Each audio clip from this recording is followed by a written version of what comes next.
अब मैं types of chart के बारे में बता रहा हूँ। जैसा मैंने बताया था कि जब हम चार्ट ऑप्शन खोलेंगे तो उसमें अलग अलग तरह के चार्ट आपको आएंगे। तो चार्ट क्या है? पिक्टोरिकल रिप्रेजेंटेशन ऑफ डाटाज होते हैं। बहुत ऐसे पिक्टोरिकल रिप्रेजेंटेशन है, उसके द्वारा हम क्या कर सकते हैं, हम अपने डाटा को शो करते हैं। सबसे पहले जब हम डाटा शो करते हैं या पिक्टोरिकल चार्ट बनाते हैं, तो चार्ट के लिए मुझे सबसे जो ज़्यादा ज़रूरी चीज़ होती है वो होता है डाटा टेबल। क्या होता है? Data table. सबसे पहले मुझे क्या करना होता है, MS एक्सेल पे एक डाटा टेबल बनाना होता है या एक स्प्रेड शीट तैयार करनी होती है जिसमें डाटा अवेलेबल होता है। उसी डाटा को हम अलग अलग शेप में दिखा सकते हैं। तो अलग अलग शेप में दिखाने के जो हमारे सिस्टम है, जो हमारा व्यूज़ है या जो तरीका है, उसे हम कहते हैं पिक्टोरिकल रिप्रेजेंटेशन। तो हमारे अलग अलग तरह के क्या होते हैं, चार्ट होते हैं।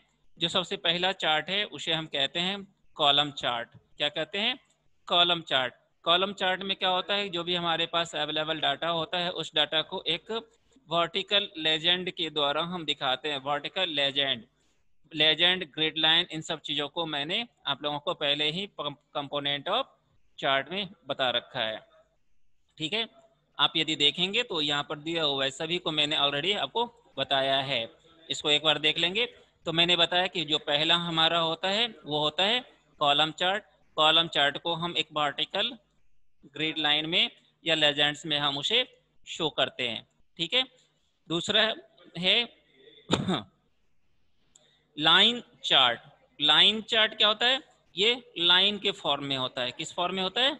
लाइन के फॉर्म में होता है। It uses connecting to dots to show trend of data over a period of time. किसी एक पर्टिकुलर पीरियड में जो डाटा का ट्रेंड है, चाहे वो इंक्रीज किया है, डिक्रीज किया है या स्टेगनेंट है, जैसे भी है, टेंडेंसी टू इंक्रीज और डिक्रीज, जैसी भी टेंडेंसी है उस डाटा, उस पर्टिकुलर फिनोमिना से रिलेटेड जैसा भी हमारा डाटा है, उस डाटा को हम क्या करते हैं, एक लाइन के द्वारा शो करते हैं। और जब कोई भी उस कैटेगरी में, जैसे मैंने कहा कि कैटेगरी जो भी हमारा पर्टिकुलर ईयर में या पर्टिकुलर जो टाइम फ्रेम है, उस टाइम फ्रेम में उसका क्या डाटा है, उस डाटा को हम एक पॉइंट के द्वारा शो करते हैं। और अलग अलग जो डाटाज हैं उन सभी डाटाज को, या ईयर वाइज हो उसे हम क्या करते हैं, या स्टेट वाइज हो, हम उसे क्या कर देते हैं, एक लाइन के द्वारा शो कर देते हैं। लाइन के द्वारा डाटा को शो करने का जो प्रेजेंटेशन है या रिप्रेजेंटेशन है, उसे हम क्या कहते हैं, लाइन चार्ट कहते हैं। उसे हम क्या कहते हैं, लाइन चार्ट। तो दो के बारे में बताया, एक मैंने बताया कॉलम है चार्ट, और दूसरा मैंने बताया लाइन चार्ट। कॉलम चार्ट मैंने बताया कि ये हमारा वर्टिकल ग्रिड लाइंस होता है। दूसरा लाइन मैंने बताया कि ये लाइन के द्वारा किसी भी पर्टिकुलर टाइम पीरियड में किसी भी कैटेगरी के जो अप्स हैं, डाउन्स हैं, ठीक है, या स्टेगनेंसी है, जो भी टेंडेंसी है उस टेंडेंसी को शो करती है। जैसे इंडिया का पॉपुलेशन की बात हम करें, इंडिया का पॉपुलेशन यदि 1911 से हम शुरू करें और अभी सेंसस नहीं हुई है, हम 2011 तक की बात करें, तो प्रत्येक साल में किस तरह से हमारा पॉपुलेशन बढ़ा है, उस पॉपुलेशन को हम एक लाइन चार्ट के द्वारा शो कर सकते हैं। उसके बाद है पाई चार्ट। पाई चार्ट के बारे में मैंने आप लोगों को बताया था कि पाई चार्ट क्या है, एक सर्कल होता है। क्या होता है? सर्कल।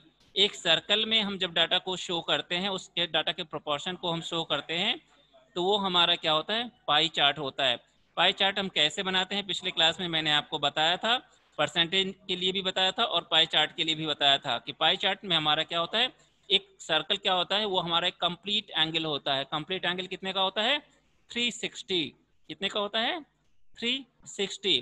तो उस एंगल को, जो उसका प्रोपोर्शन है, ठीक है ना, उस प्रोपोर्शन को यदि हम 360 से मल्टीप्लाई कर दें, डाटा के प्रोपोर्शन को, रेशियोज को यदि हम 360 से मल्टीप्लाई कर देते हैं, जो एंगल निकलता है वो एंगल हमारा रिक्वायर्ड एंगल होता है उस डाटा को रिप्रेजेंट करने का।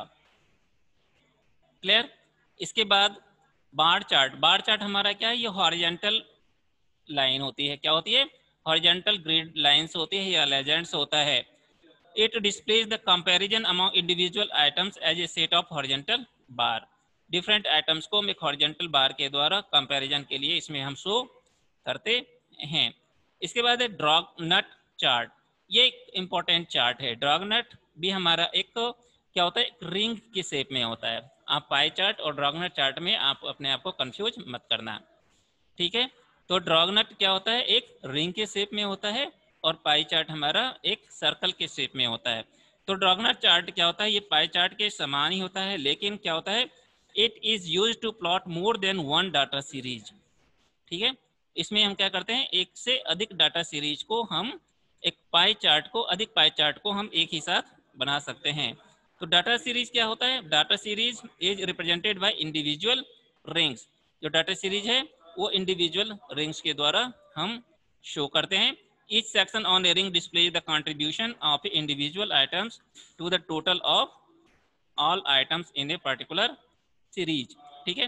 तो एक ही साथ पाई चार्ट क्या होता है, पाई चार्ट में हम किसी एक इंडिविजुअल ईयर के लिए अलग अलग जो उसकी कैटेगरी है उसको रिप्रेजेंट करते हैं। लेकिन हम एक पर्टिकुलर ईयर में ही अलग अलग कैटेगरी के लिए या अलग अलग पर्टिकुलर ईयर के लिए हम ड्रैगनट चार्ट में हम उसे शो कर सकते हैं। अब फिर से एक बार मैं ड्रैगनट और पाई चार्ट को डिफ्रेंशिएट कर देता हूँ। पाई चार्ट क्या होता है, एक पर्टिकुलर ईयर के लिए डिफरेंट टाइप ऑफ कैटेगरी के पार्टिसिपेशन को हम शो करते हैं।